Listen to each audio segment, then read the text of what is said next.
পাকিস্তানের সন্ত্রাস এবং অপারেশন সিঁদুরের কথা বিশ্বকে জানাতে বহুদলীয় সংসদীয় দল পাঠানোর সিদ্ধান্ত নিয়েছে কেন্দ্র সরকার।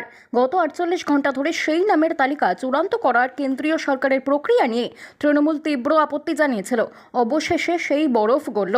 সূত্রের খবর, মঙ্গলবার সকালে কেন্দ্রীয় আইনমন্ত্রী কিরেন রিজিজু ফোন করেছিলেন তৃণমূল সুপ্রিমো মমতা বন্দ্যোপাধ্যায়কে। দুজনের মধ্যে বেশ কিছুক্ষণ কথা হয়েছে। তৃণমূল সূত্রে জানা গিয়েছে, এবার সংসদীয় দলে তৃণমূল কংগ্রেসের তরফে যাবেন অভিষেক বন্দ্যোপাধ্যায়।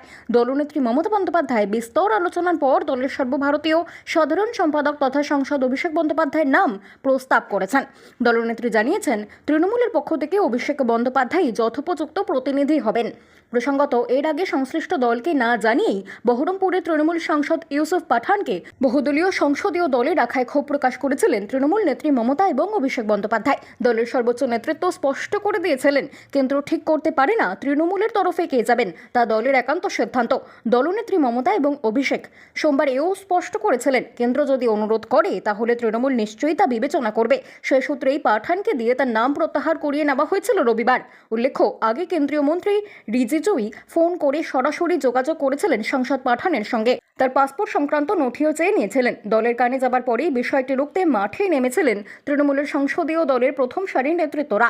এরপর সোমবার উত্তরবঙ্গ রওনা হবার আগে মুখ্যমন্ত্রী জানিয়েছিলেন, বিদেশ নীতির বিষয়ে কেন্দ্রীয় সরকারের সঙ্গে তৃণমূল রয়েছে, কিন্তু তৃণমূলের অভ্যন্তরীণ বিষয়ে দলই ঠিক করবে। একইভাবে সোমবার রাতে এই বিষয়টি স্পষ্ট করেছিলেন অভিষেক বন্দ্যোপাধ্যায় নিজেও। সামগ্রিক বিষয় নিয়ে দুদিন ধরেই চলতে থাকে টানাপোড়েন। এখানেই শেষ নয়, প্রতিনিধি দল পাঠানোর প্রসঙ্গে কেন্দ্রকে বিকল্প প্রস্তাবের কথাও জানিয়েছিলেন অভিষেক বন্দ্যোপাধ্যায়। তার ভাষায়, আমরা যদি ঐক্যমতে পৌঁছতে পারি, সর্বসম্মত সিদ্ধান্ত হয়, তাহলে সংসদদের পরিবর্তে পাঠানো উচিত শহীদ পরিবারের সদস্যদের। যারা বেঁচে ফিরে এলেন পেহেলগাঁও থেকে তাদের, সেনাবাহিনীর সামনে থেকে যারা অপারেশন সিঁদুরের নেতৃত্ব দিয়েছেন তাদের পাঠানো উচিত। তারাই রাতের পর রাত জেগে ভারতবাসীকে নিশ্চিন্ত ঘুমানোর সুযোগ করে দিয়েছেন।